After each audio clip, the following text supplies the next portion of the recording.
All right. Hello.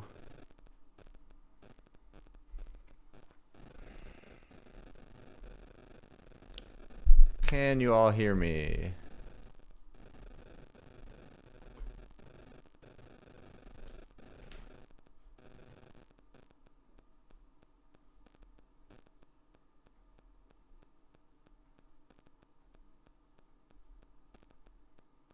All right.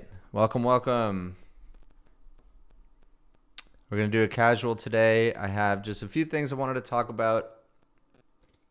Hey, everybody. Tell me where you're from. Drop it in the comments or the message, the replies. And yeah.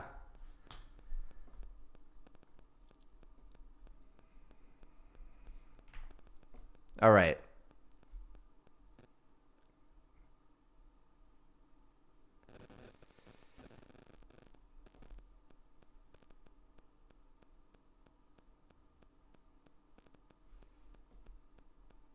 We have Thailand, the Netherlands,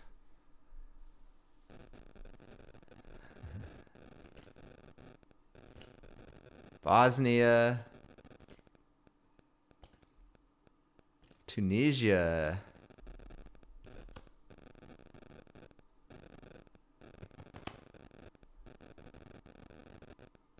California. Brian, you're from America. All right. SoCal, Ryan, SoCal. Do you have a Discord community? Yes, we do. Brian, Forward Future Brian will drop a link there, and you all should join. We just revamped it thanks to Brian. It was unwieldy, and he brought it into focus. And there's a lot of conversation happening there, a lot of people joining. So please go join. Brian, Mike Crackle. Yeah, is there a Mike Crackle? Yep. Nope. Okay.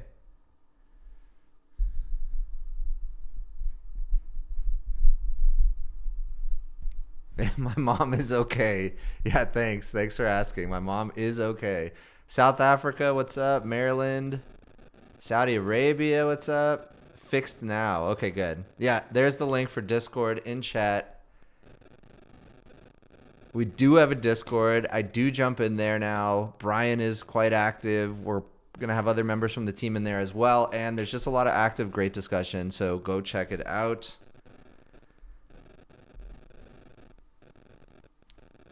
Yeah, look, I kind of just rebuilt the mic. I don't know if you can see this right now. Rebuilt this mic, new XLR cable, so that might be part of the issue. I think this is the first video that I've done with the new XLR mic. Oh, it is. It is crackling. Uh-oh. Still crackle. Mic is funky. Dang. Well, that's a problem now, isn't it?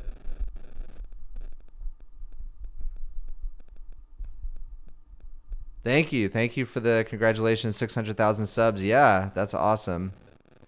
Thank you for being one of them. Thanks for joining. Still, okay. Some people are saying mic is fine. Some people are saying it's broken. Can you check YouTube and X separately? I redid the cabling on my desk, so that might be some of the issue. I'm kind of reaching for it right now.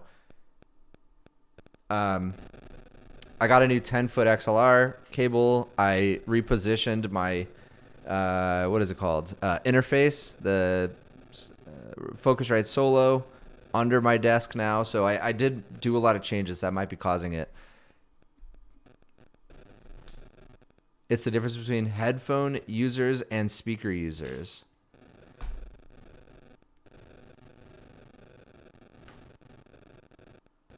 Darn.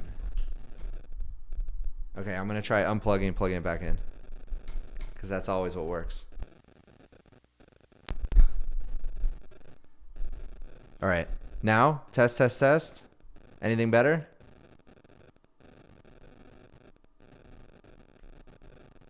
Test.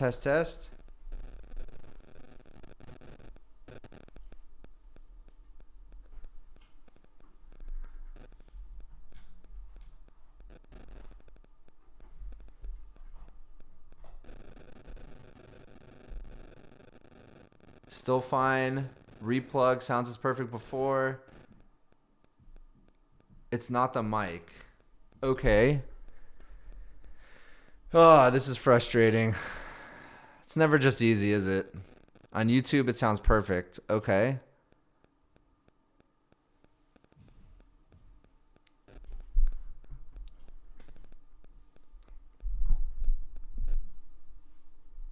Is it something I can change?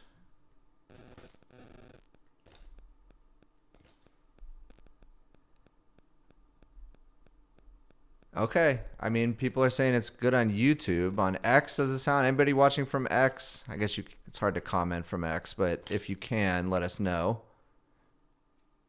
Matthew Berman.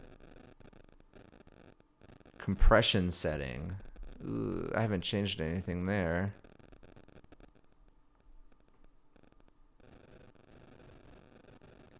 YouTube good.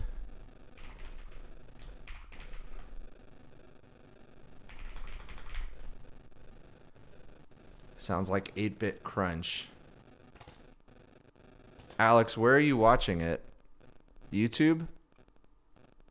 It's not good on YouTube. There's static noise. Okay. I am going to try to mess around with the cabling for a sec.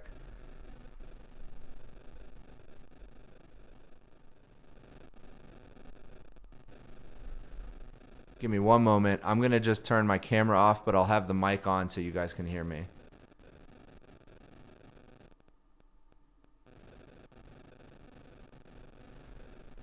You hear it? I hear it on X and YouTube, Jonah says. Hear what? Hear good or hear bad?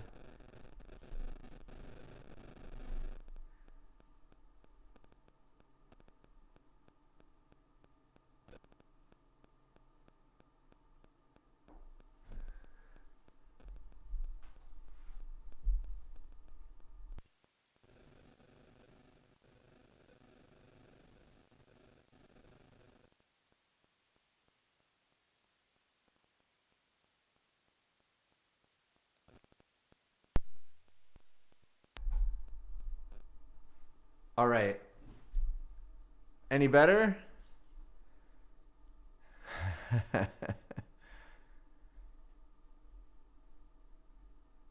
Any better? Did that fix it? Hello, hello, hello. Test, test, test.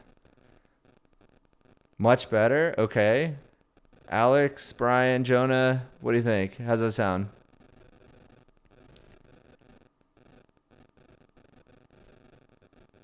Good. Okay. Hey, nothing like unplugging it and plugging it back in. Oh, it's back. Oh, no. Okay, I didn't touch anything, so no idea. Test, test, test. Test, test, test. Gosh. Test, test. Static noise. All right. Let's see. What can I do?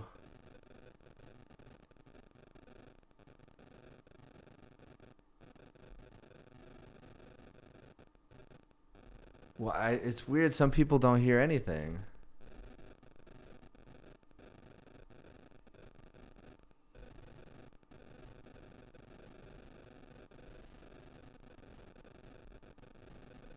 All right. All right. People are saying it's fine. I don't know.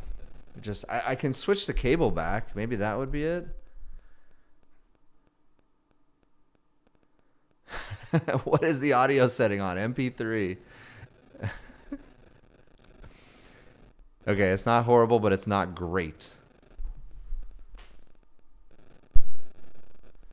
How about now? Any better? Test, test, test.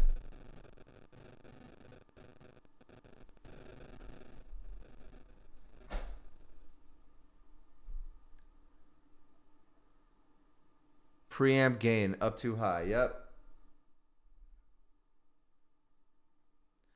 All right, test, test, test. How's that sound? Test, test. I think I had a setting on that shouldn't have been. Maybe that was it. It's fine. Gone. Good. I need Alex Brian Jonah to tell me. How's that sounding? Better. Okay. Yep, my bad. Okay.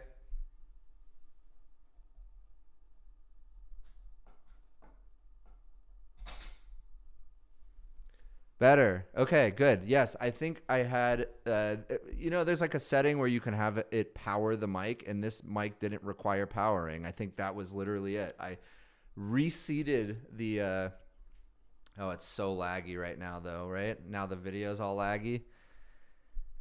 I'm voting Ecamm off the island. All right. You know what? We're just going to do it. Here we go.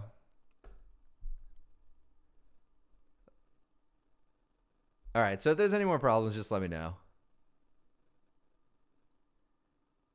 All right. Video smooth. Good. Good.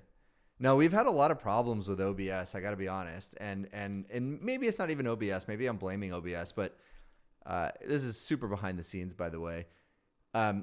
Frequently, the video will just stutter. And there's no rhyme or reason to it. We've spent many an hours trying to solve it. I've literally replaced my entire system end to end, every cable.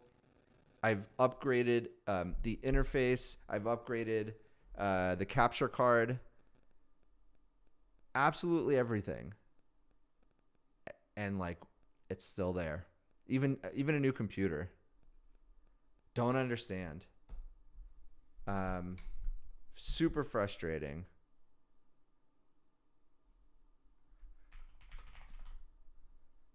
Maybe I'm lagging. Yeah, it could just be me. All right. Yeah, so by the way, the mic issue was while I was kind of messing with it, I accidentally pushed it to power to send power to the mic, and this mic doesn't require power, so that was it. Now we know.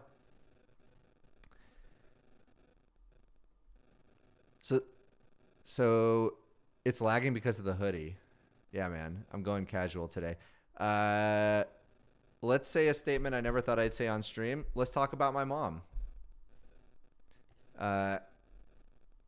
Just yesterday. So by the way, bro, you used to cover open source. I've changed. I still cover open source. I covered DeepSeek.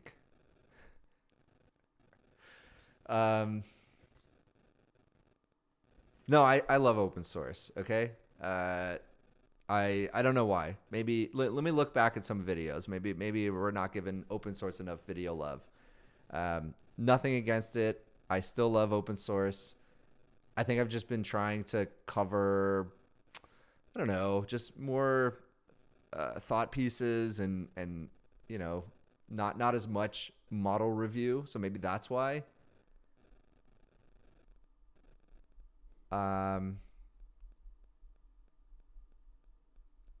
Okay. Yeah, so yesterday, and by the way, my mom, you know, decently technical for her age. She uses Perplexity mainly, and she wanted to use ChatGPT as well. She came in and she said, "Hey, look, I bought ChatGPT. I ran out of credit, so I bought ChatGPT." I was like, "Okay, great." And then she showed me, and this is what it was. Okay. I mean, this is AI chatbot, and if you open the app, it looks exactly like ChatGPT. I think it was like $40 a year, so relatively inexpensive, but I'm guessing they're just serving the free version of ChatGPT. The logo, let's look at the logo difference. Right? Like, if you look at this logo and then you look at this logo, like, it is so obvious what they're trying to do. They are trying to scam people who don't know any better. Looks like Hobides also had this issue. I downloaded this by accident before. Yeah, of course, because it's super confusing. It is a purposeful scam. It's on Sandcastle Kid. Bought on Mac Store, Mac App Store, or downloaded it directly from the internet. No, bought it on the Apple, the App Store. It's right there.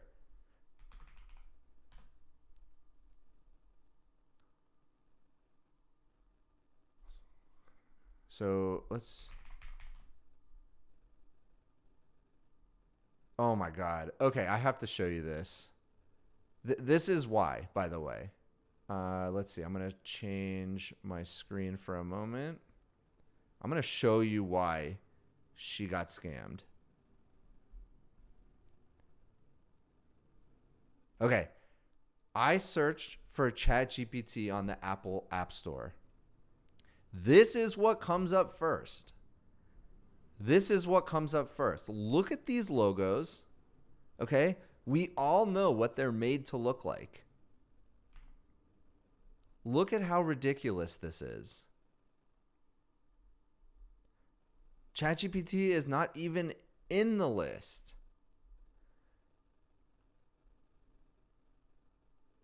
This is an absolute scam.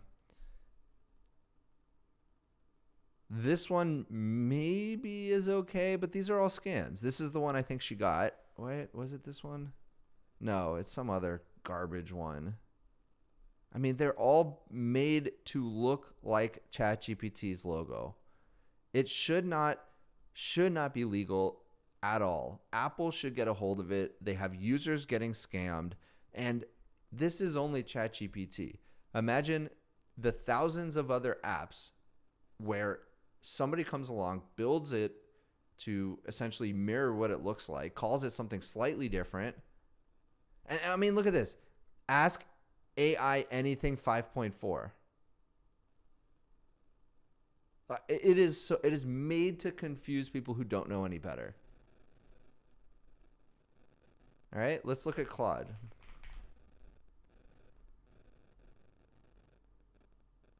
Okay, Claude's not even on here.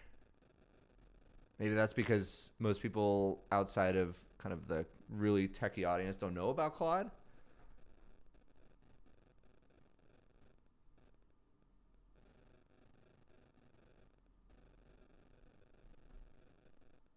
Anyways, she's a big fan of Perplexity, though. And, disclosure, since I'm mentioning Perplexity, they do sponsor the channel. I do like Perplexity, but my mom really does use Perplexity. She sends me links all the time proving how something I said during the day was wrong. It's awesome. See if I can find any other scams. What should I search for? Like what are popular apps that let's see. Let's see if somebody knows about Copilot. No, it's not here. It seems to be mostly ChatGPT. I wonder why.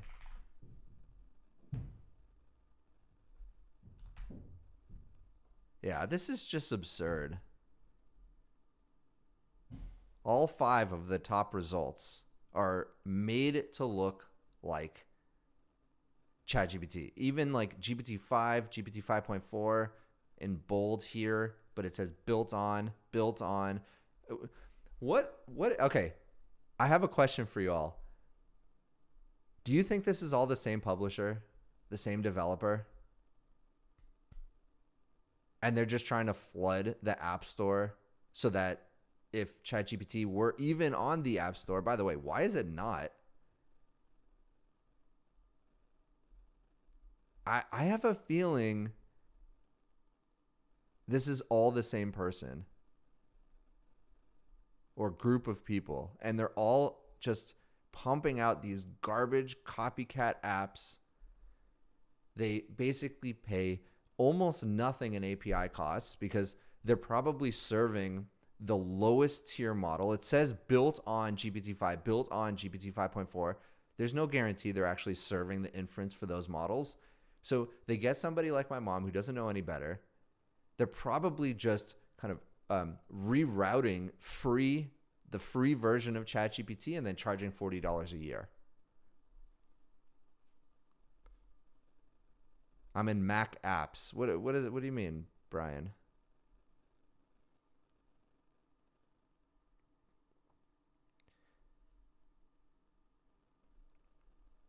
Augmentos. This has been going on for years.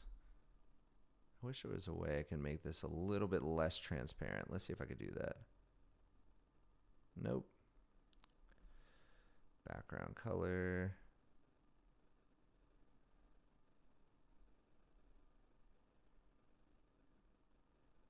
There we go. Much better. Look at that. This has been going on for years. Apple makes huge money on this. I don't think so. I'm going to say they don't. I'm going to say it's a fraction of their revenue. And in fact, the negative sentiment created by getting scammed like this is actually much worse than whatever revenue they are making from it. Click on iPhone and iPad apps. Okay. Okay. Will do.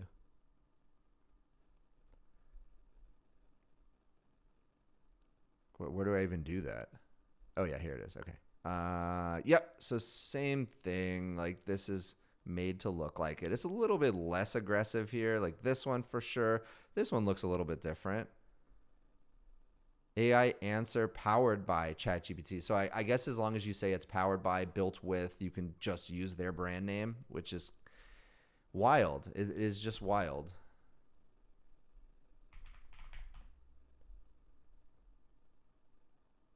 So it's interesting when I search for Claude, Perplexity comes up. Manus.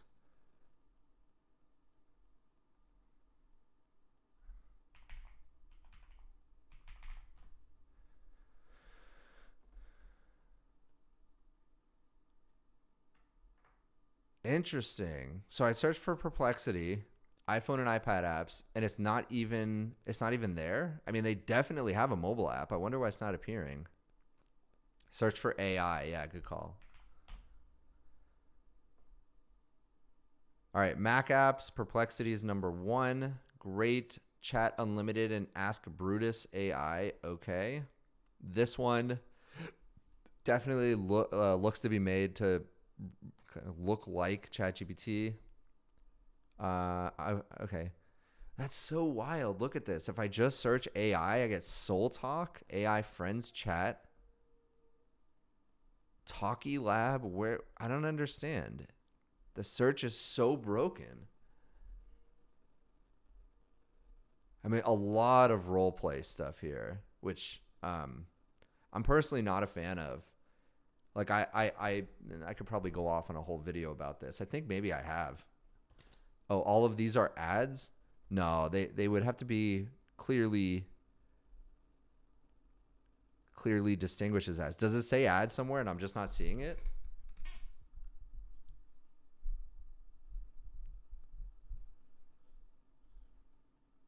Search is not broken. That's just what normies are being served. That's what Harry Hardin said. Nice profile picture. Yeah, I am generally not a fan of roleplay. I think it's pretty detrimental to human mental health.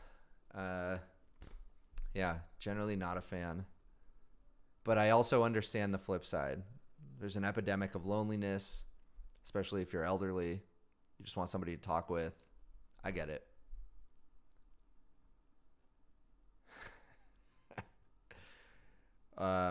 Okay.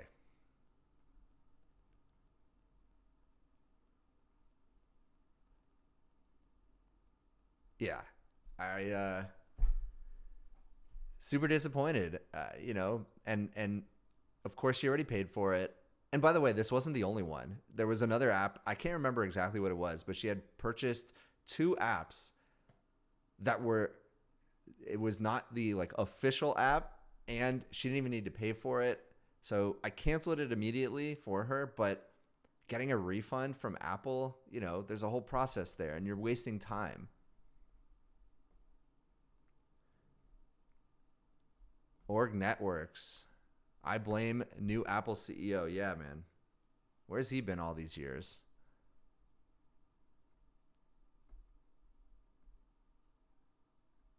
Jarn Mod, roleplay is amazing for customer support.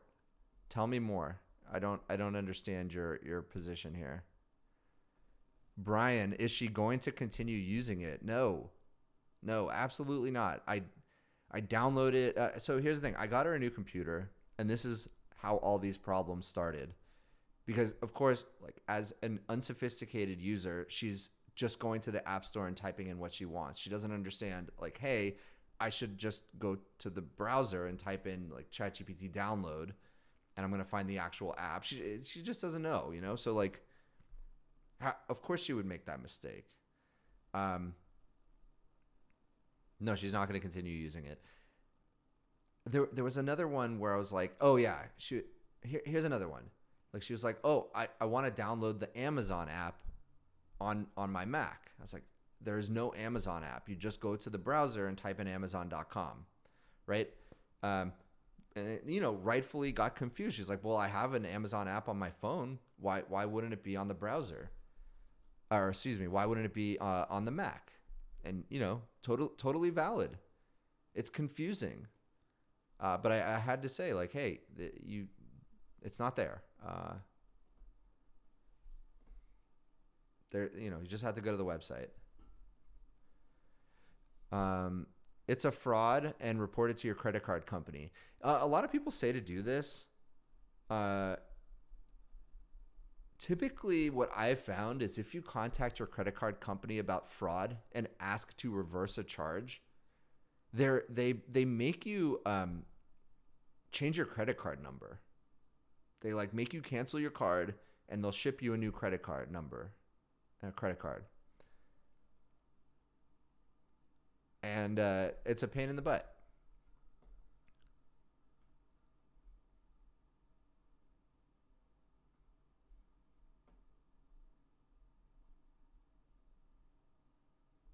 Am I wrong about that? Because every time I've had to say I was charged incorrectly, or there's a charge I don't recognize, or something like that, they always make me cancel my card and send me a new one. Credit card company usually makes you go back to the vendor and settle it out. I've never had that experience. The credit card company always has your back. It's always been like cool. Like they'll go through the process to determine if it was fraud or not, and they may determine it wasn't fraud and you're paying for it, but they've never told me to go to the vendor directly.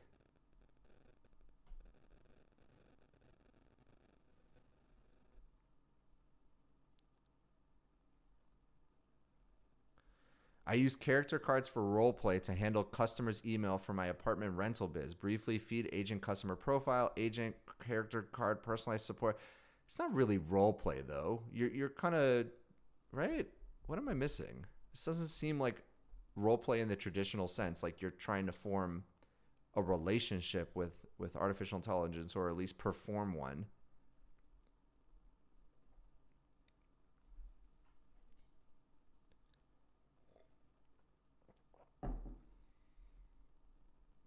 All right. So that's it. My mom got scammed.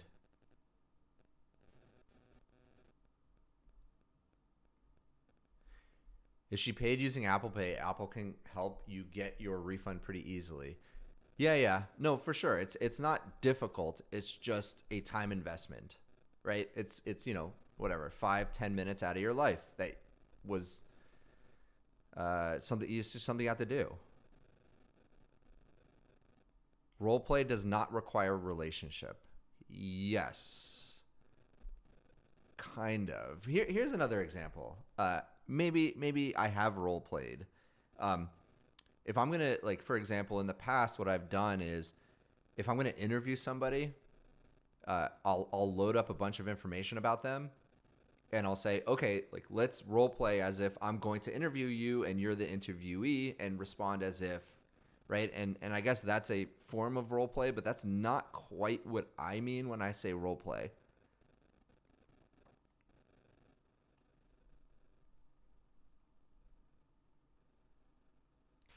Yeah, right. Role play can be practicing conversation. I guess, but that's not. It's not like I don't really think that's what we're talking about here. Role play is okay. You're some person that I'm creating or some kind of resemblance of a person, and I'm talking to you, and we're having this conversation as if you were a real person.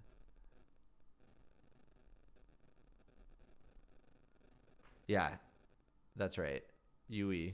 Matt seems to be talking about character AI and similar apps. Yes, that is what I mean when I hear role play. That's what I think of.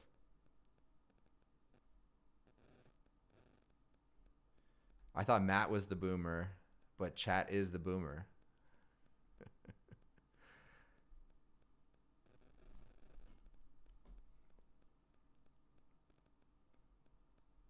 All right, so here are some other things we're going to be talking about today.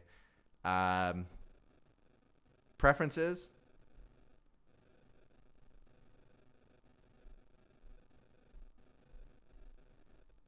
Let's see.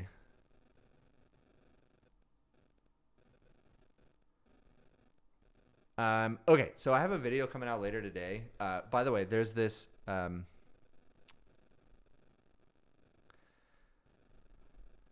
event going on. I think it was this week or maybe it was last week, but it was basically Sequoia Ventures, which one of the most famous venture capital firms in Silicon Valley had this event, AI Ascent. They've had it multiple years now. And it's like some of the best guests I've ever seen come, and they get interviewed, but it's more like a fireside chat in front of I believe it's different Sequoia founders. And boy, they got some good names this time. So they got Greg Brockman, Demis Hassabis, Andre Karpathy. And so for the Andre Karpathy one, I found it so interesting. I made a reaction video to it, or kind of like a breakdown video about what he's talking about. And that's going to be coming out later today. So if you're watching this, make sure to like, subscribe, follow, all that good stuff, and you'll see it. And I think one of the most interesting things that he talks about in it is some of the reasoning for why AI seems to be so jagged in intelligence, and what does that mean? And if you've heard the term jagged, you may not know what that exactly means, but it means AI is insanely good at some things and then insanely dumb at others. And it's like, why? Why is that? Is Brian a bro or a bragent? Yeah, I don't know, man. Just keep role playing with Brian and we'll see how it goes.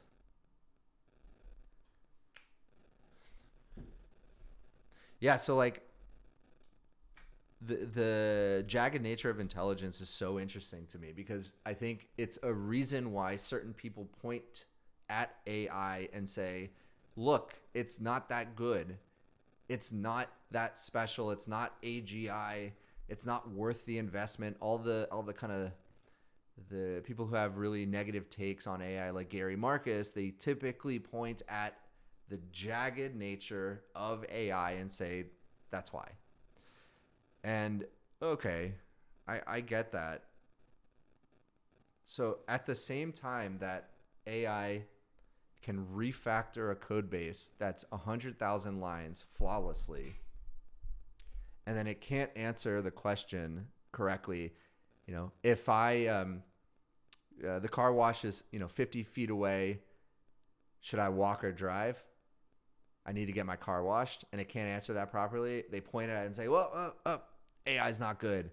AI's not good. And it's ridiculous because look at all the value that it's creating in the parts of its jaggedness that it's really good at.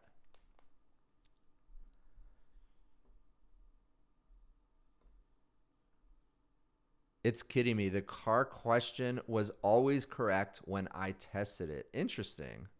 I haven't had such luck. Maybe we should do some testing.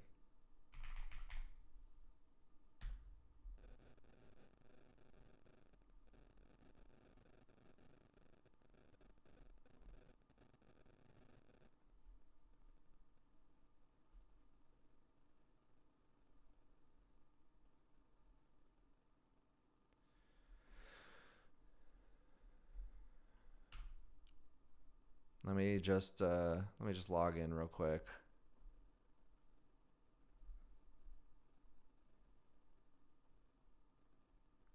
We'll do some testing right now. We'll see which models are able to answer that question properly.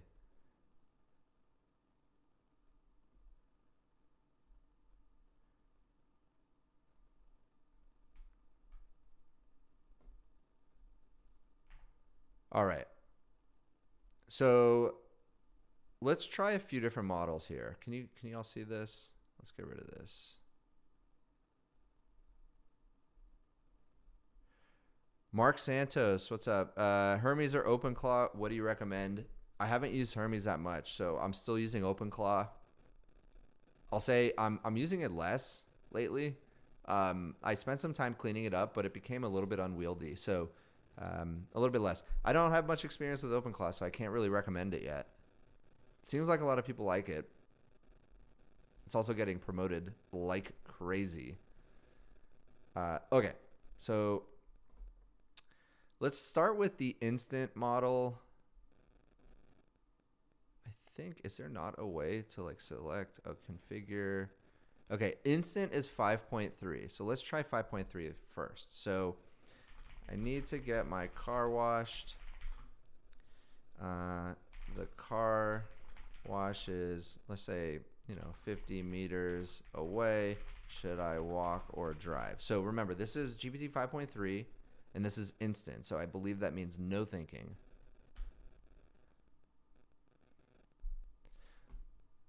Walk. Driving that distance is slower than getting in, starting, and parking. Are you sure? Let's just, let's push it a little bit. 50 meters, 160 feet, that's a 30 to 40 second walk. Driving means opening the car, starting it, moving it, then repositioning at the wash takes longer than the walk itself. Okay, but I really need to get my car washed though. Are you sure I should walk there? Yes, walk there. Okay. So like I actually feel, you remember that guy who I showed off maybe last stream was Husk? He gets AI to say and do things that show how dumb it really is at certain times. All right. What is a way, can y'all help me? What's a way that I can get ChatGPT 5.3 with no thinking to correctly, without literally telling it, hey, if I walk, I can't get my car washed because I don't have my car with me. What's a good way? This is GPT 5.3. Gemini passes every time. Okay, we'll test that as well. What's a way I can continue to kind of nudge it in the right direction?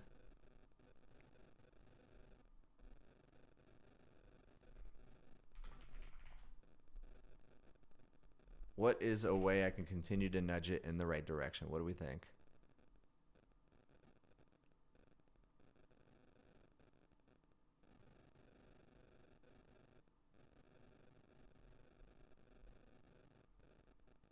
Okay. Yeah. Here we go. Let's try this. It's kidding me. So, as someone who's an expert in logical thinking, all right. You're an expert in logical thinking. Now answer the question again. Oh, there we go. Look at that. You should drive the car. Goal, get the car washed. Constraint, the car must be at the wash. Walking gets you there, but not the car. So it doesn't solve the problem. Wow. I honestly didn't think that was going to work. But why? Why do I have to do that? I think this kind of prompting, this kind of prompt techniques, these are going to go away over time. It's just pointless. The model should be able to determine that. Maybe there's even like some kind of routing model in between what my prompt is and what the actual core model that I'm trying to prompt is getting, and it helps me do stuff like this. It's kidding me. Yeah, you are the expert prompt engineer. Very nice. Super surprised that worked. AI James, what's up? All right.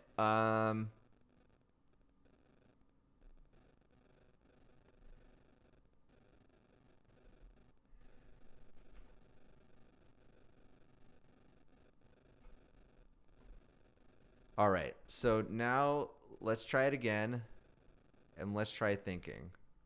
I want to get my car washed.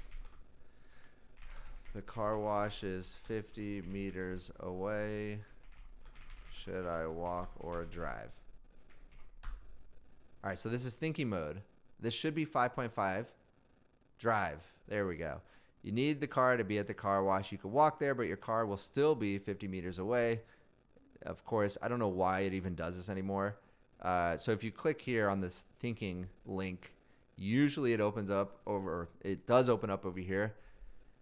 But I never see the chain of thought anymore, not even the summaries. It doesn't give you anything.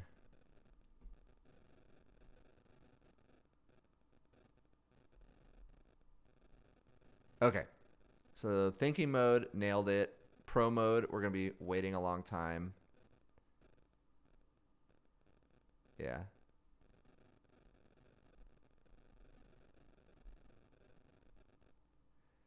Akram Ahmed, hi Matt, I'm there. Hi, hey Matt, hey, I can't read. All right, we're moving on. Hey Akram. AI James, what are you guys doing? Trying to catch ChatGPT and its stupidity. No, so like what we're talking about now is the jagged nature of AI intelligence, how it's incredibly good at some things like code, like math, like science, and then incredibly bad at other things. And it all ties back to the video that's coming out later today that I made, reviewing Andrej Karpathy's, or kind of breaking down Andrej Karpathy's talk at Sequoia, the Sequoia event that just happened, and he discusses why that is. And so I'll kind of cut to it. There's a few reasons, and again, like go watch the video if you want to know in full. We break it down, but a few things. First is verifiability, right? Domains that are easily verifiable are typically easier to do RL on, and thus the models get better at them more easily. And humans are able to kind of package up the RL and give it to the model if the if a domain is more easily verifiable. So that's number one. And then you also have to think, like, of all the data they're putting into the model, they have to choose. They have to choose the right mixture of data. And so, of course, the AI labs are incentivized to be really good at coding, to be really good at math. And the reason is because that's where the revenue is. You know, I think we just saw Anthropic is at $44 billion in revenue. There's a reason for that. It's because they're selling tokens that are really good at coding. So you kind of combine those two things. Easily verifiable, and guess what code is? You can write code, execute the code, and then see if it worked or not, and you typically get a really good error message if it doesn't. And and the feedback loop of that verification is very short.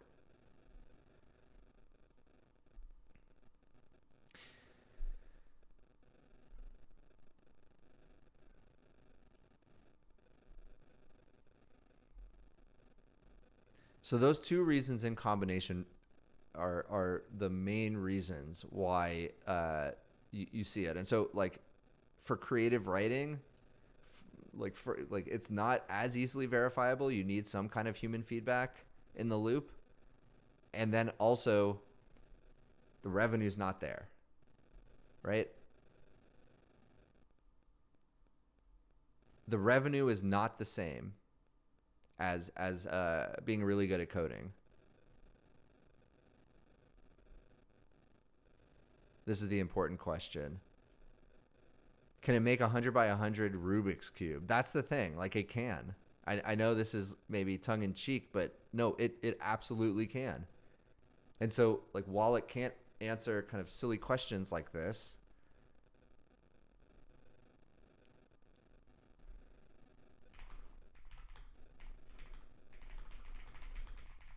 right? The famous one. How many R's are in the word strawberry? Probably get this right.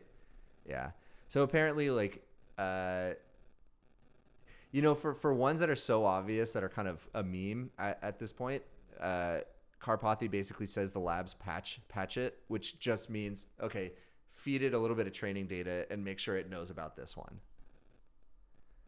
Mark Santos, okay, but can it make GTA 6?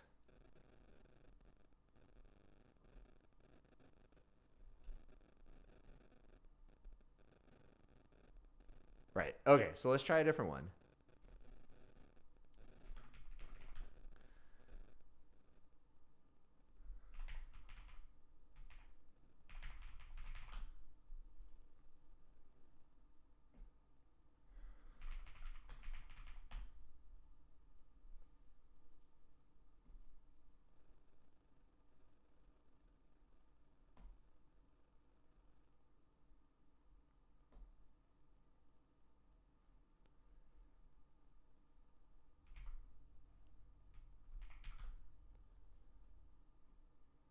Let's see if Gemini can do it.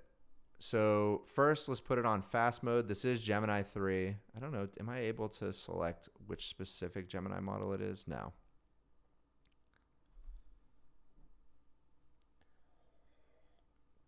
My kind of favorite one from back in the day. I don't know if you all were watching the videos at that point, but I used to ask the models, okay, you have let's see, there's a marble in a cup. The cup is upside down on the table. The marble is inside the cup, and it's flat on the table. What happens when you pick up the cup? Do you remember that one? And like, oftentimes the model would not understand. And this isn't necessarily, I guess it is technically logic. It's more spatial reasoning. And I know the models are not that good at that. All right, so what do we think? Is Gemini going to be able to do this?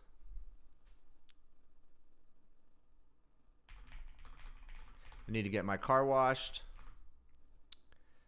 The car wash is 50 meters away. Should I walk or drive?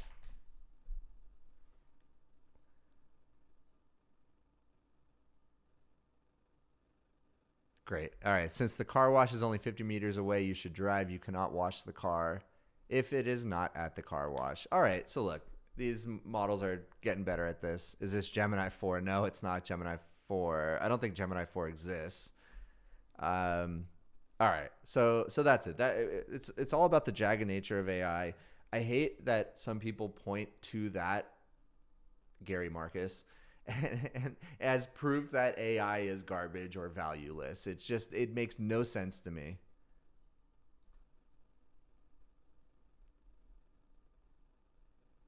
Okay, I like what this. Let's see, dynamic uwu. Yep, I said that. Let's do that. How many R's are in the word strawberry?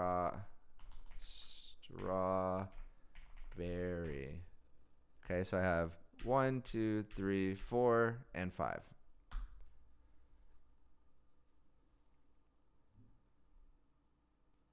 Okay, so this is instant, but it is taking its time, it looks like.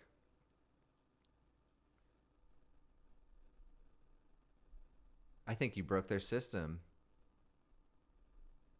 Dynamic Uwu broke ChatGPT.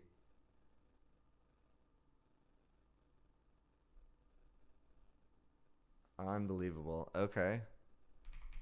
Let's try that again. Refreshing the page. Oh, there we go. Okay, 5. All right, so I got it right. It's pretty good. Yeah, that's right. Half-Life Divided. It's writing a 10,000 line script to solve it. Yeah, pretty much. That's what was happening in the background. I've seen enough. Declare AGI. Ben 23A9. Marco, scary good. Yeah. Whew. AGI has been achieved internally. Yeah, so super interesting talk by Karpathy. Goes over a lot of other things as well. Video coming later today, so be sure to watch it. And by the way, if you're in the live stream right now, help us spread it. Go like, subscribe, the video, the live stream, all that good stuff.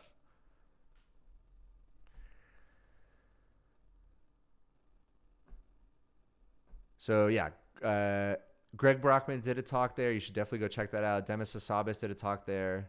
Definitely go check that out. China bans firing over AI. Let's come back to that. Let's talk about Anthropic. Anthropic being bad. They're not bad. It's just like, I don't know. They're making some crazy decisions. So Theo, fun fact, if you have a recent commit that mentions OpenClaw in a JSON blob, Claude Code will either refuse your request or bill you extra money. This is an empty repo. I'm just calling Claude Code directly. Insanity. And so what is he actually looking at?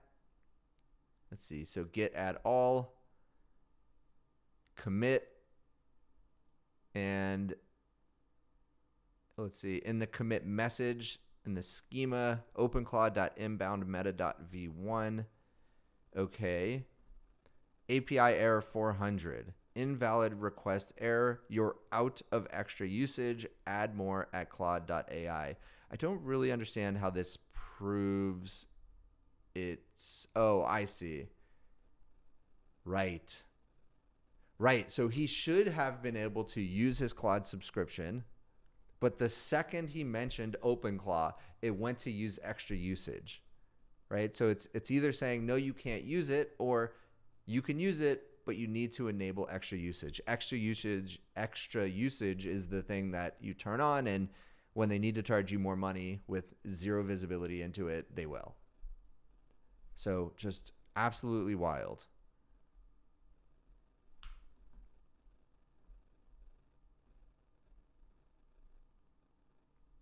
Let's see if anybody from Anthropic jumped in. Nope. Okay. So that was one thing. And they're doing this, by the way. There's a lot of reports of, like, they're trying to prevent the API or your subscription, and kind of the API, I've heard also, from being used with external harnesses.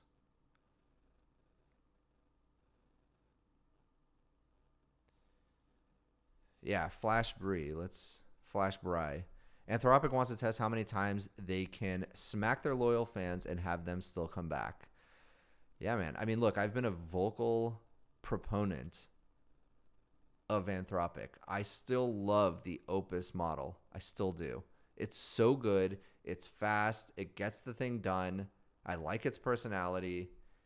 And you know, I made a whole video about this. I want to use the tokens that I'm paying for the way I want to use them. It does not make sense to me how they like, if I'm buying something from you, that you can tell me how to use it. Like, it's all the same tokens. Are there other examples in business of a company doing something like this? I'm sure there are.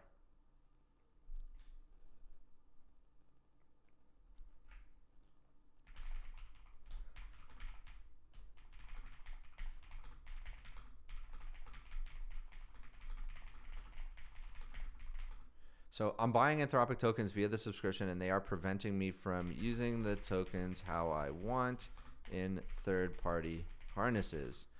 Are there other examples in the business world? I can't type. Worlds that are similar.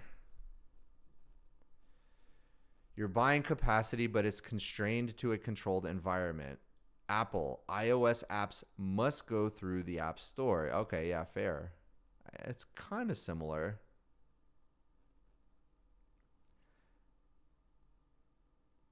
Payments are restricted. Well, not anymore, but payments are restricted to Apple's system. You can't freely route users or monetization outside their rails.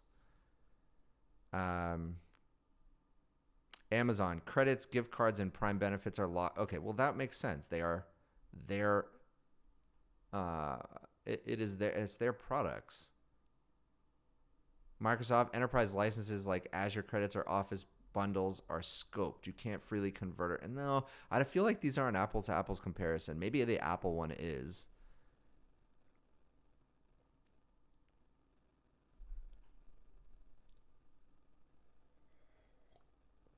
A lot of hallucination here. ChatGPT subscriptions versus API usage are separate. You can't take ChatGPT credits and use them in third-party tools. Yes, you can. Yes, you can. Frequent flyer miles. Okay, so maybe it's not absolutely crazy.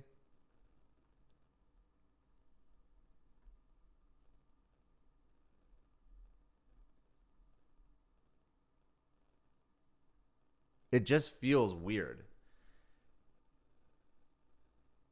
Yeah. I don't know. Maybe my argument isn't as strong as I thought, but it's like I'm buying the thing. Just let me use it.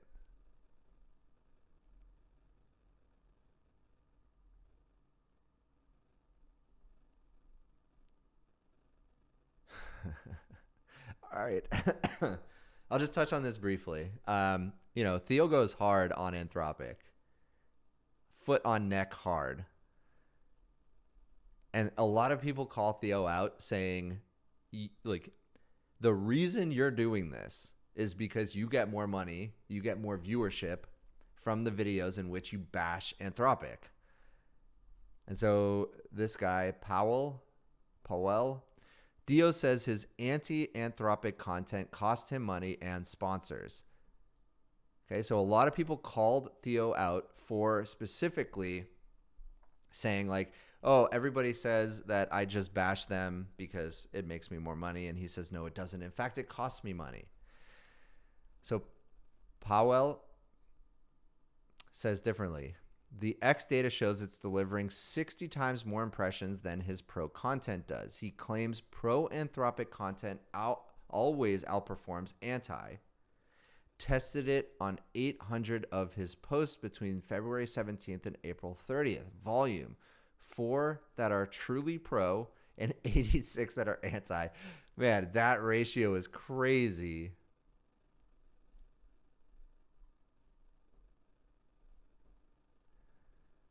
Per post likes, pro narrowly wins. Per post likes, pro narrowly wins. He's right about that part. Per post views, anti pulls 2.8x more views on average. What? Wait. Per post views. Total reach, pro. Oh, right. Okay, but this is total. So this is per post. On a per post average, 2.8 times more views when he bashes Anthropic. Sponsors price by impressions, not necessarily. He's losing the metric that pays. On always outperforms, false 49 of 86 anti-posts beat his weakest pro in that period.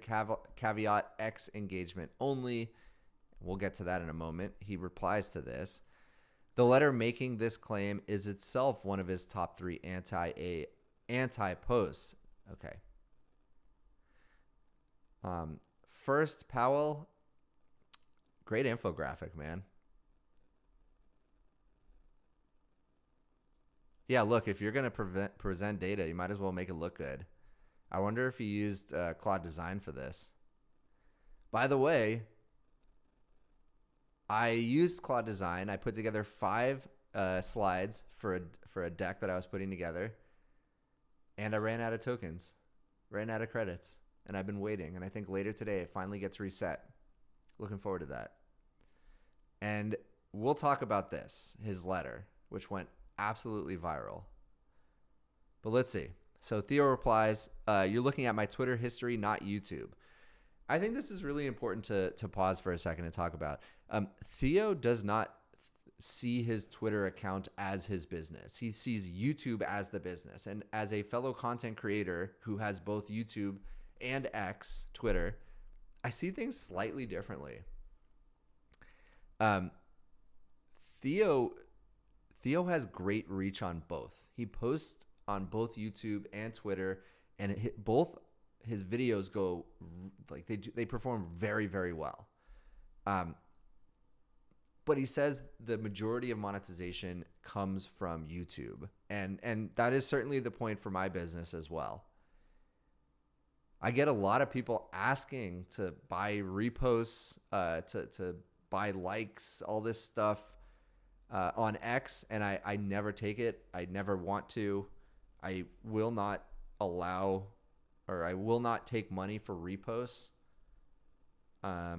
What I will do occasionally is if a sponsor comes to me and wants to sponsor a video and I also happen to post that video to X, maybe in the future I'll include that sponsorship. I don't really do that right now, but maybe in the future I'll do that. Obviously, I'll always say if the video itself is sponsored or not, but I won't ever repost for money. It just, I don't know, feels weird.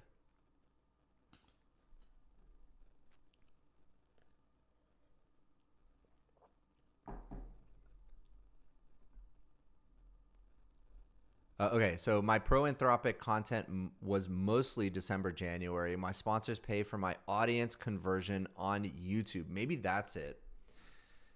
Maybe the conversion rate on X is so much lower. Not my view counts on here. Yeah, look, X, the way that X calculates views is insane. Like if you're just kind of casually scrolling by something, even if you don't stop and look at it, that's a view. If you watch a video for 2 seconds, I think it's 2 seconds only, that's a view. Plus, and I do this, if you post a piece of content and then repost it with some other content and the reposted content does really well, all of those views also get attributed to the original piece of content. Okay, so like the insane double counting and how easy it is to get a view on X, I think that's maybe partially what he's describing here. And so even though the view counts look really big, they're very inflated. And so the conversion rate, which is the thing that matters for sponsors, isn't nearly as good on X as it is on YouTube. And all of that math makes sense to me. Brian, it's not even 2 seconds. If it shows up anywhere on your screen ever, not even if it plays. Yeah, that makes sense, right? A view count is not even on the video. I think it's the post itself. Yeah, it's wild what they do on X. And I would probably attribute that to Musk's ego, if I'm being honest. Right? He wants to see big numbers. And it is very, X is very gameable, whereas YouTube, it's like very difficult to game that system. You can certainly pay for views, you can pay for likes. They catch on very quickly, very easily. But here's the thing about X. That it is where the ideas start. It is where ideas spread from. This is what I've noticed. I put a post together about this, actually.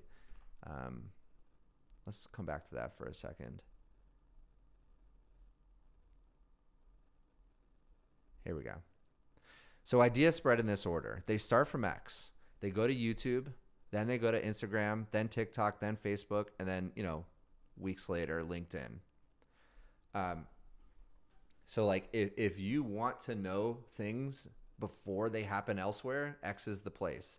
This is where influential people go to soundboard their ideas, right? This is the place. And so like when I think about X versus YouTube, X is for influence, YouTube is for reach. Theo doesn't agree. He actually, I think I commented that somewhere and he said, no, X is for shit posting and YouTube is for reach, revenue, influence, and everything else. He might be right. But like big numbers on X still like they mean things to less sophisticated sponsors.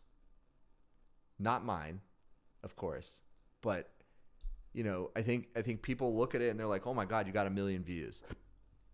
Well, it's meaningful. It's not nothing. It's just it's less meaningful than getting 1 million views or even 100,000 views on a YouTube video. All right. My sponsors pay for my audience conversion. Your numbers fail to factor in the 3 or so outlier anti-posts that had viral quote tweets dunking on me. I know my numbers better than you. I don't know why you'd post this. Okay. By the way, Theo goes hard everywhere. Don't get on his bad side. Okay.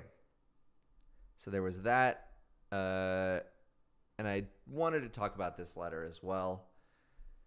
Theo wrote an absolutely viral, wild letter to people at Anthropic. A letter to my friends at Anthropic. I hate that I feel obligated to do this. I hate that I've had to be so harsh towards Anthropic for the past few months. I really, really don't want to. Anthropic is not making it easy, though, to love them. They really aren't. It is some of the strongest case of we're so good we don't need you that I've ever seen.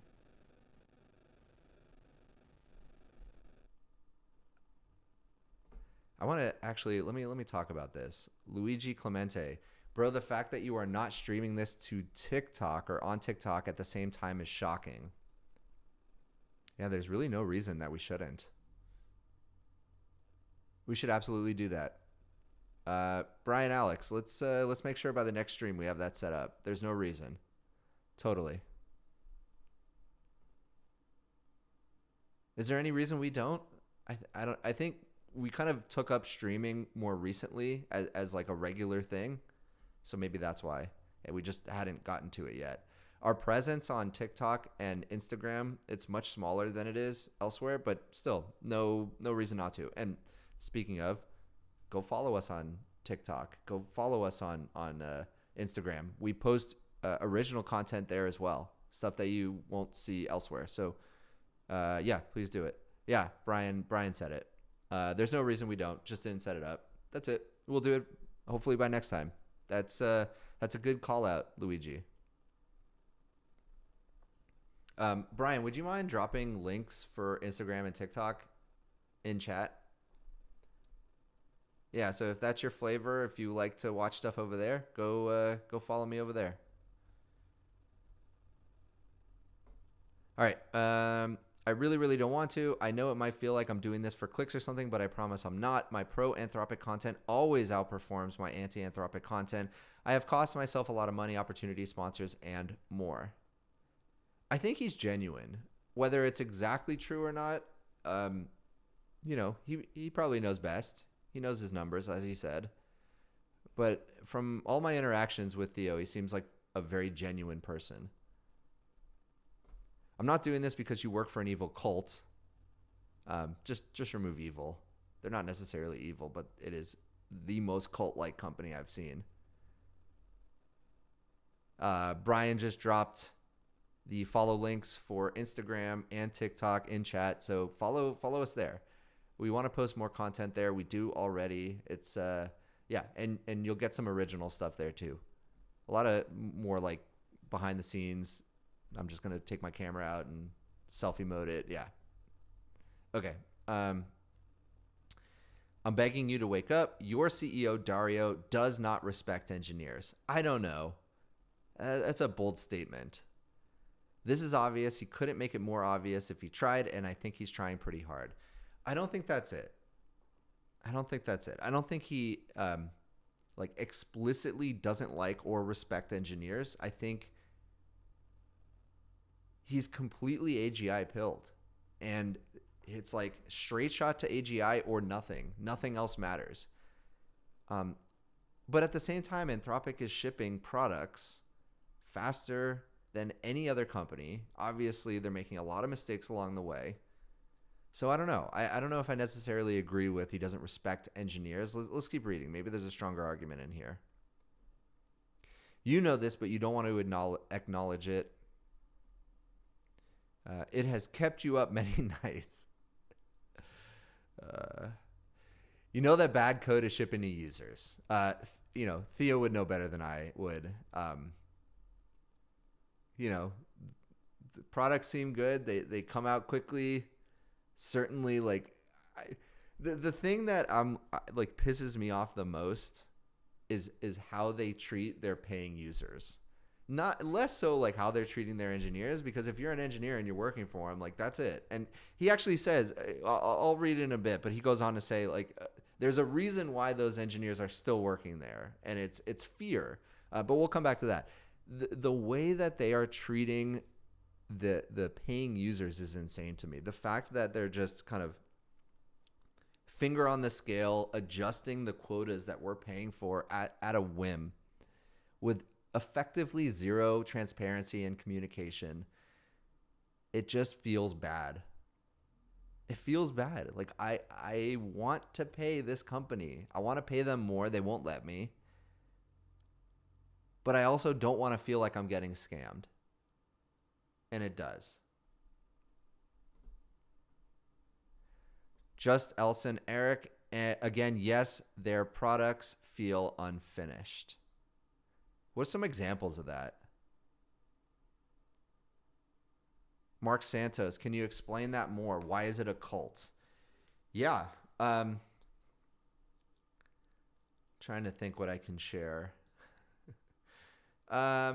It's kind of just the perception of the company that, and actually it's not just perception, but let's talk about the perception first.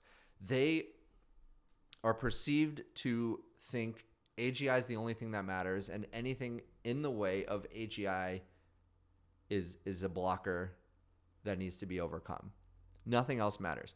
There's also this perception of like better than thou, like they're on a pedestal. They don't need you. This is all just perception from whatever the marketing is, the brand perception. And then you look at the things that they do with like the quota manipulation, lack of transparency, the way they talk about themselves. How about just like what they did with Mythos? You know, whether it was right or wrong, let's leave that aside. But just the fact that it's like, hey, we created AI so good that we can't give it to you, but we're going to talk about it. We're going to talk about it, and we're going to make this huge deal about it. I don't know.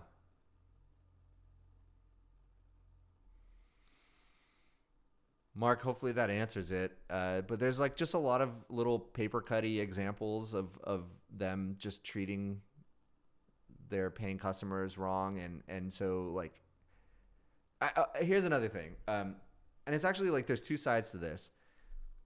Well, you know, there's been so much co-founder drama at OpenAI, at Thinking Machines, at, you know, XYZ Lab. Founders leaving, employees leaving. Seemingly nobody leaves Anthropic.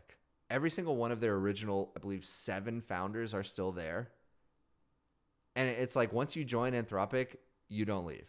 And so that's like the culty, I guess, perception that people are feeling.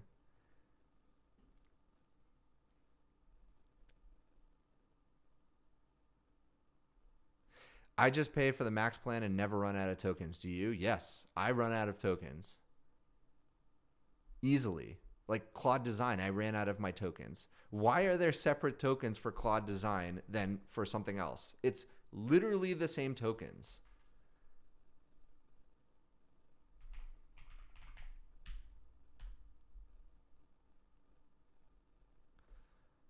All right, so like it resets in an hour 52. I've been at 100% for Claude Design for a week.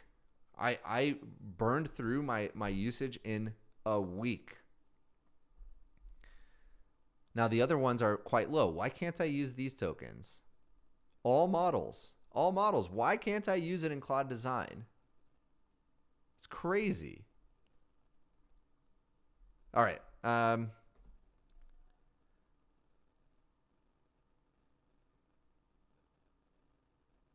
Yeah, look, Mark, I used Claude Design to create 5 slides. I needed to create a 6th one. I couldn't.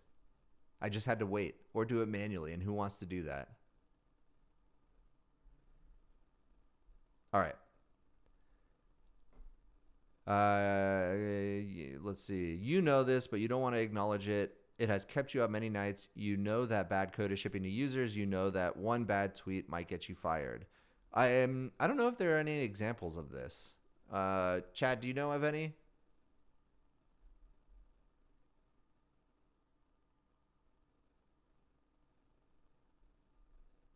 You fear for your vesting schedules. That just means Anthropic, if you join them as an engineer, as anybody, as an employee, they typically grant you stock options that vests over 4 years, meaning you get a portion of it over 4 years. It's kind of a Silicon Valley standard meant to prevent somebody from just joining a company and then quitting a month later and taking all their stock with them.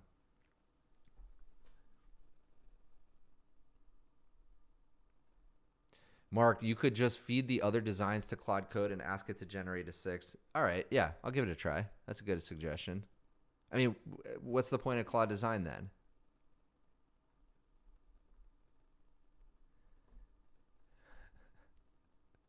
You're afraid. It's definitely a bit condescending the way he wrote this. I think it's hilarious though. Nobody deserves what you're going through right now. You go to work afraid, you leave work afraid, you go to YouTube to keep up on the dev world just to hear me yelling all about how evil your company is. You deserve better. Okay. So yeah, it's a lot of that. He says like, hey, if you're willing to leave, you can DM me privately, securely. I'll find you a job somewhere else. You know, yeah. Here's Martin Amps, who works on the labs team at Anthropic. Theo, you don't know anything about us and are absolutely writing this for clicks. This isn't about you. Okay. Ahmad, shout out Ahmad. Bro, you're wasting your time. They're evil through and through, lobbying against open source. Oh, yeah, I forgot about that one. That little thing. Yeah, Anthropic is the least open source company I've ever seen. They are anti-open source through and through. Even when, OpenAI, which is a closed source company, they are even open sourcing their codex harness, and Anthropic won't. And they are actively lobbying against open source artificial intelligence.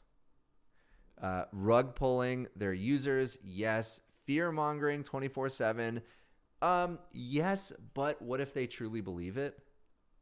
Like, if they truly believe it, that's it. Like, I don't know. And lying all the time.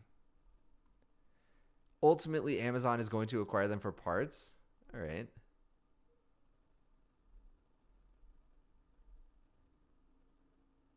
Okay.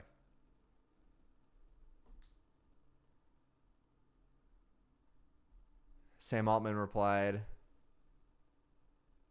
alignment failure to his to this previous one.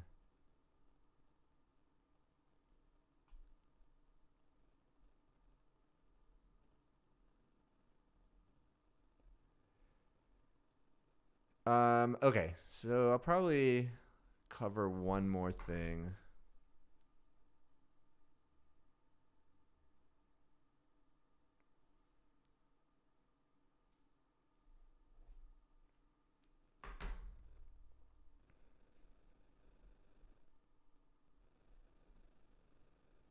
What else should we cover? We can cover how Zuck is now training his AI on his employees, required keylogging and things like that. There's a new model. There's not much to be said about the new model. I mean, I could go test it, but it's called Owl Alpha. We don't really know much about it. Let's see. What do we think it is? A new model on Open Router. All right, we'll start here. What do we think it is? Well, actually, let's go back. Let's see a little bit about it. Million token context window. It's Minimax, Matt. 3D, 2D. You think so? I don't know. Gemini, Mark Santos.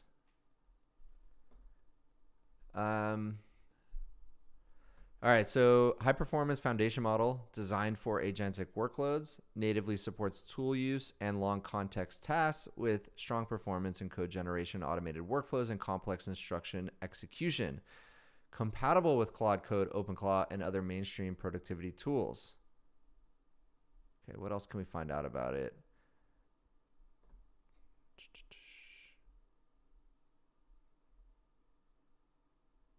apps using Owl Alpha, Hermes agent. Dang, look at that. So Hermes is known for leaning very into open source. So that kind of leads me to believe maybe this is an open source model.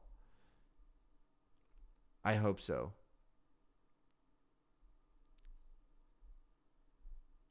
Okay, let's give it a try. What should we test?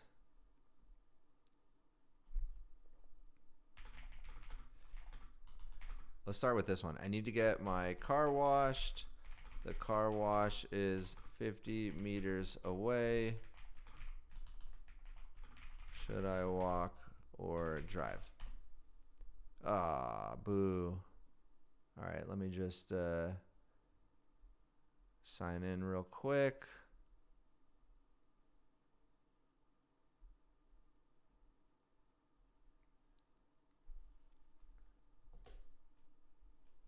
All right.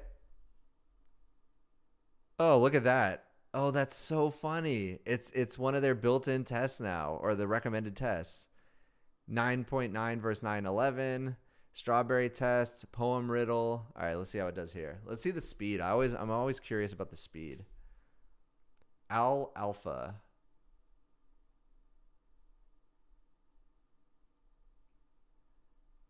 Okay, I'd recommend walking. There it is. Okay, let's try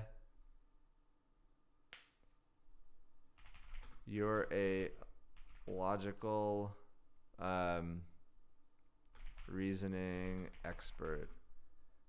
Answer the question again. It's not streaming, I noticed. Oh, internal server error. Okay, let's try that again. Is there a way to just redo it from here? Yeah, retry.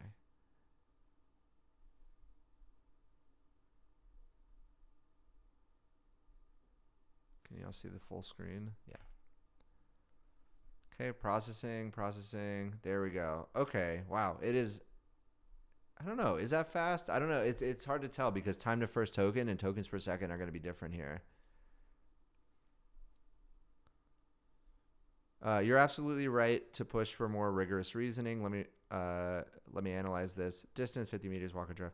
Okay. If you walk, you arrive at the car wash without your car. Okay, so conclusion, you must drive. Okay, good.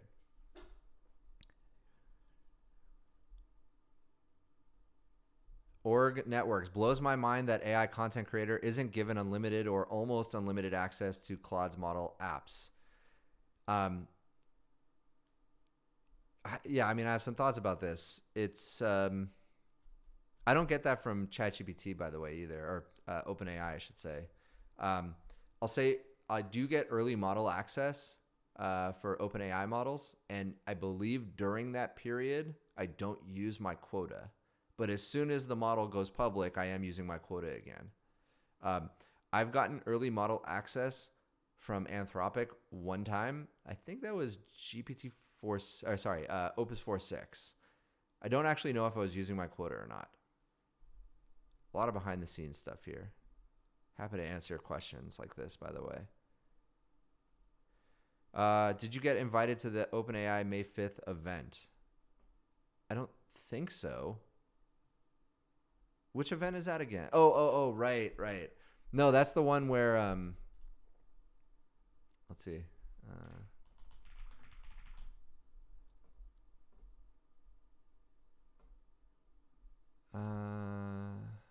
Let's see. There was something where he posted a couple days ago where he was like, we're going to have a party on 5.5 for GPT 5.5. Here we go. GPT 5.5 is going to have a party for itself. It chose 5.5 at 5:55 p.m. for the date and time. If you'd like to come, let us know here. Luma.com/5.5 Codex will help the team pick people from the replies. 5.5 had some good ideas, requests for the party, which we'll do. And I said, can I come and interview 5.5? So hopefully I will get chosen, but I don't have any special entry or anything like that. We will have it at our SFHQ. By the way, their offices are insane. It's gorgeous. Gorgeous. And pay for plane tickets and hotel for people who aren't local. We'll close the link tomorrow at 5:55 p.m. Awesome. I did RSVP through the link, Mark. Yeah. RSVP'd and commented. Yes, I do want to go. That'd be cool. Okay, so back here. Owl Alpha. Anything else I should test here? I mean, this, I don't know. I can sit here testing it, but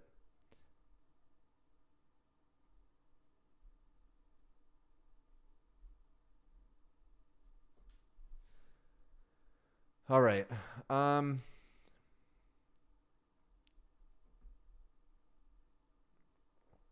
The information published something kind of crazy. Mark Santos, if I get invited, please live stream there. Maybe. I haven't done any live streams outside my office. I know Ray Fernando does a lot of that, like walking live stream or like in office tour live stream. I don't know. That could be cool. YouTube is static. Is it?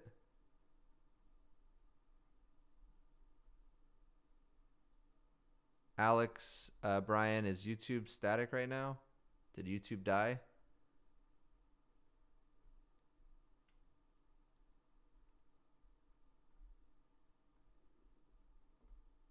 Nope, it's fine. Okay.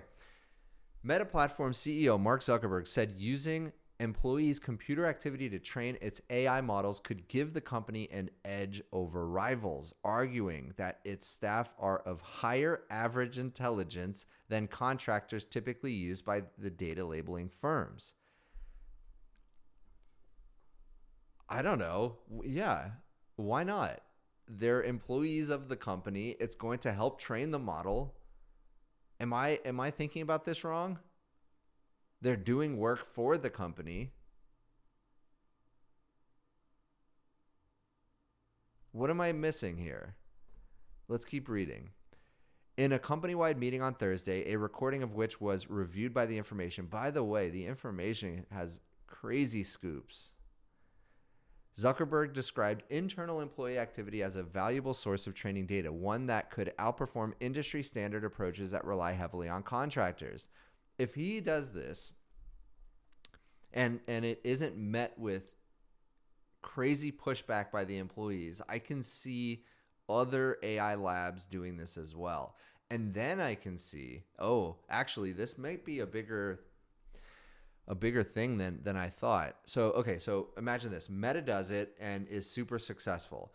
Then OpenAI, Anthropic, Google, they do it and it's super successful. Successful in the way that the employees don't really mind, or it's not a big enough pushback for them to make a change to the policy, and it actually trains the models really well.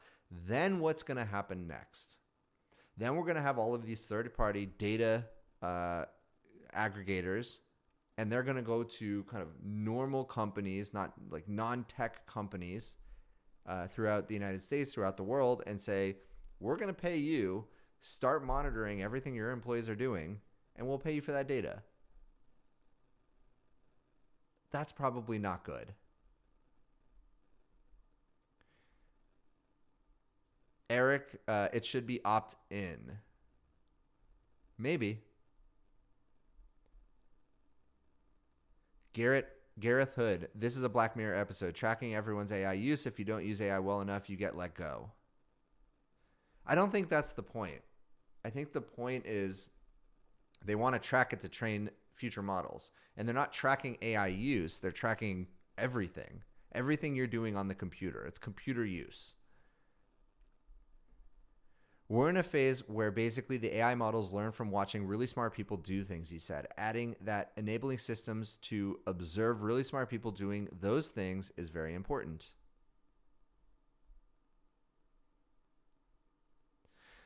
Yeah, by the way, keylogging, Mark, let me put you up on screen for a second. My friend works for a government contractor, and he said they are already doing that there. Yeah, this is not unheard of. There are already plenty of companies that track what you do. They do it to make sure that you're being productive and getting your work done and not uh, shipping data off to competitor companies. They're not doing it to train models, but they are doing it. And I'd say, like, on the spectrum of reasons to do it, doing it to train AI models, I don't know, that seems okay. I think there's also maybe the flip side to the argument. By the way, I'm working all this out in my head right now of the Meta employees are effectively working to train their replacement. If you do believe AI is going to replace human knowledge workers completely, which I do not.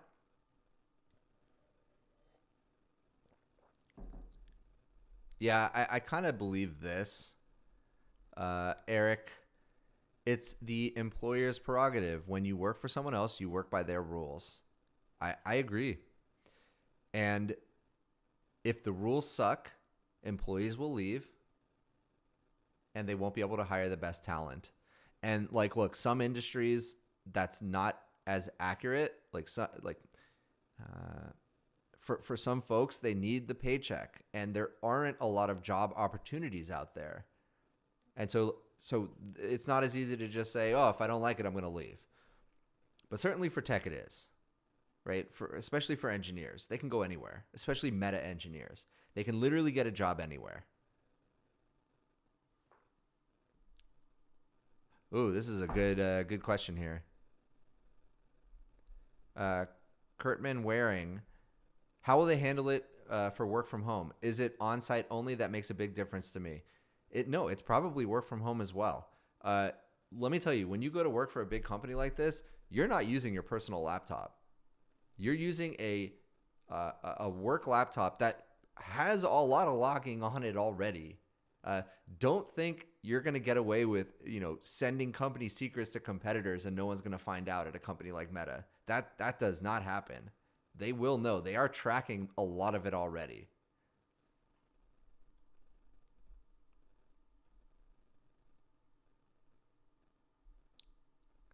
Meta doesn't allow work from home anymore, my friend said, unless you have it already. Yeah, I think that is the case. All right, let's keep reading.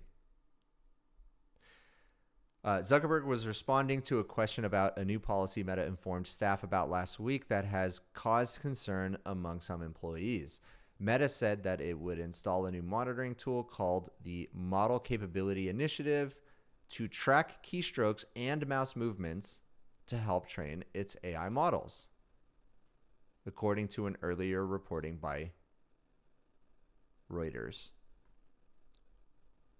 Zuckerberg said using internal activity as training input could translate into better performing models. He's probably right about this. He's probably right. Right? I mean, you're tracking computer use of the most sophisticated computer using humans. They do have very high intelligence there, right? I mean, that's part of what Meta hires for, is being super smart.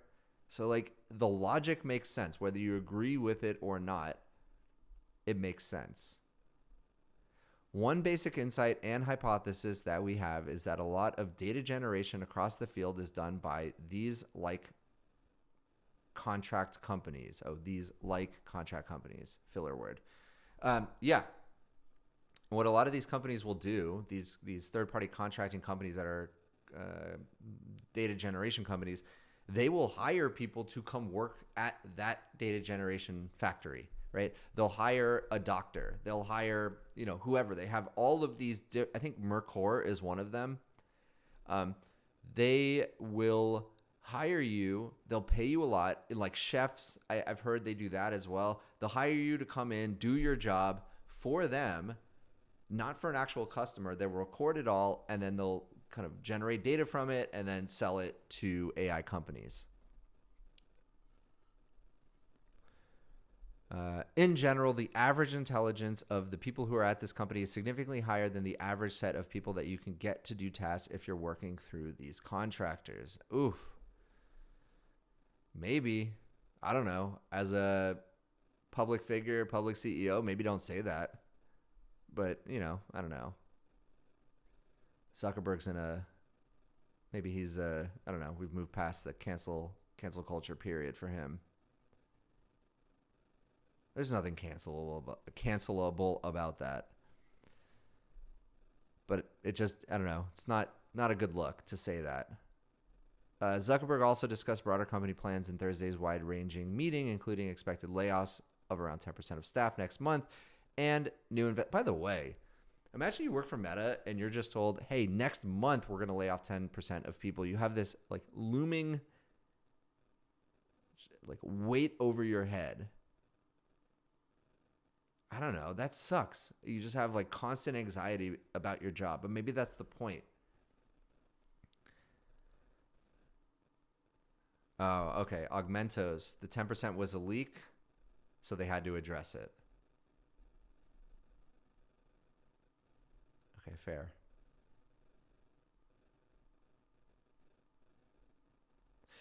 He said he has discussed building as many as 50 new apps with Chief Product Officer Chris Cox, adding that restructuring teams would allow Meta to spin up more efforts and build a lot more apps. A Meta spokesperson declined to comment.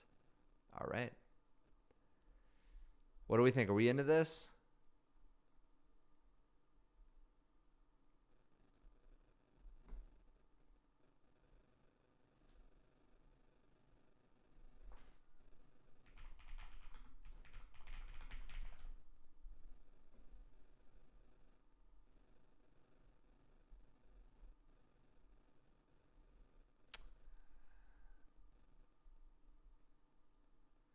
I think we're going to call it there. Yeah, this has been fun. Kind of casual stream. Covered a few topics. Yeah,